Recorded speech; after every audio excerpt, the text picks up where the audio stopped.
Welcome back, everyone. I'm Angelina Mojica, Certified Family Life Educator. Hi, I'm Danica Shea.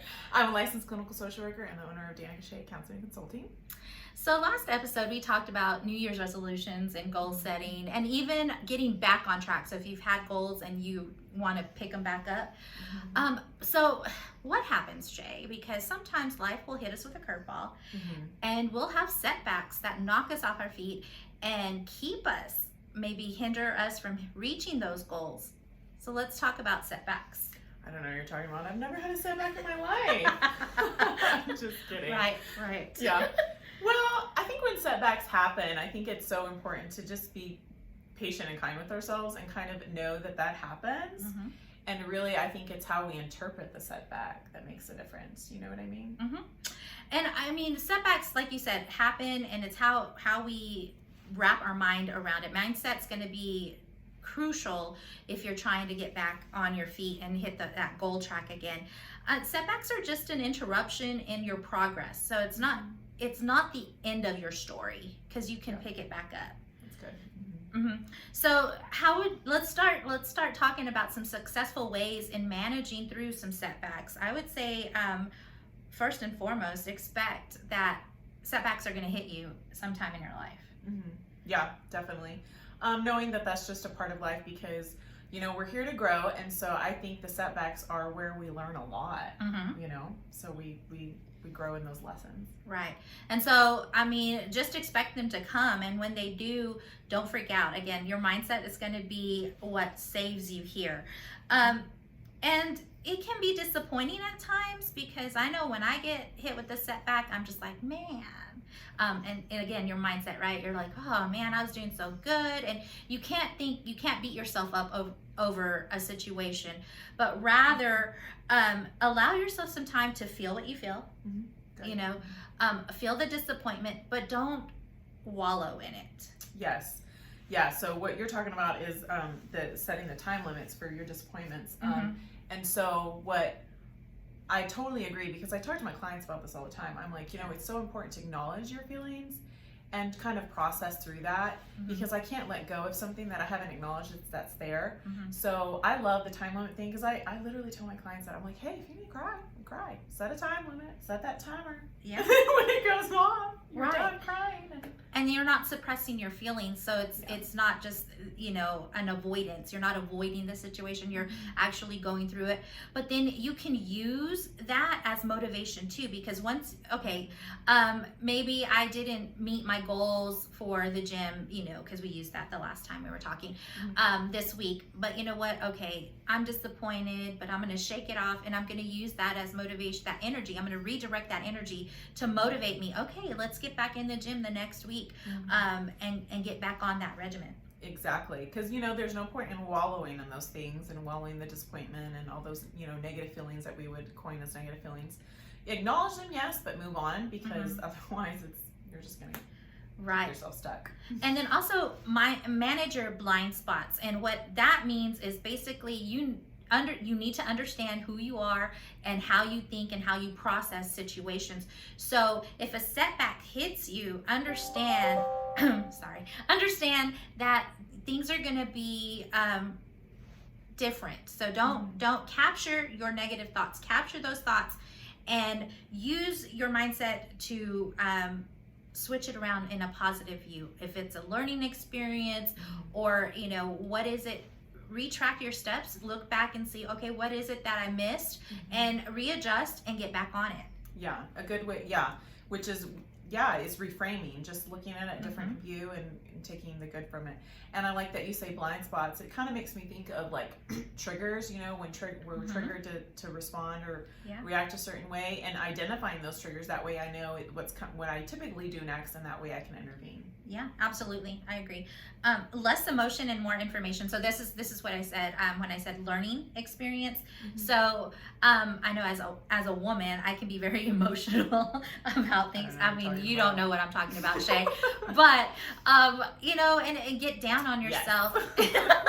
And you're just but instead, again, taking the emotion out of it and looking at the situation, whatever happened, objectively. Yes, exactly. and just saying, okay, so from an objective point of view, what is it that happened? What do I need to change, or what needs to be implemented in order to create change? Exactly. And a good way to look at things objectively really is to write things down on paper, and to write it like kind of the perspective, like as a third person or like another person. And you're just writing facts of what's happened. This has happened, and then this resulted in this. And then you read it over, and it really gives you a more objective look about it. Right. And then that's when you learn what you can do to regain your momentum and not fall again into a setback or whatever the situation may have happened. Yeah. And then also rely on the now what, kind of like what's next kind of mindset. Yes. Yes, always like progression and planning ahead. Yes. Yeah, so the path to progress. And like you said, writing it down. So making a list of options. So maybe you did try something and it just didn't work for you because it wasn't very interesting. There wasn't a lot of motivation there. And so you make a list of alternatives. Right. And then just start going down that list, and then you find what works for you and you implement it. Exactly. I like that. You just filtering through. You know, I tell my clients all the time, you may try something, it doesn't work, that's okay. And then try something else. Yes, absolutely. And we talked a little bit about this last episode about thinking about tomorrow rather than next year. So when you have a setback, instead of just, again, taking in consideration everything we've already discussed, but moving on to what can I do tomorrow? This is where SMART goals can come into play, because you can reevaluate your strategies here. Yeah. And instead of just keeping it on the back burner and saying, okay, well, it didn't work out for me this year, so I'm going to just disregard the whole year. I mean, because you're not going to get anywhere, right? Where's the progress in that?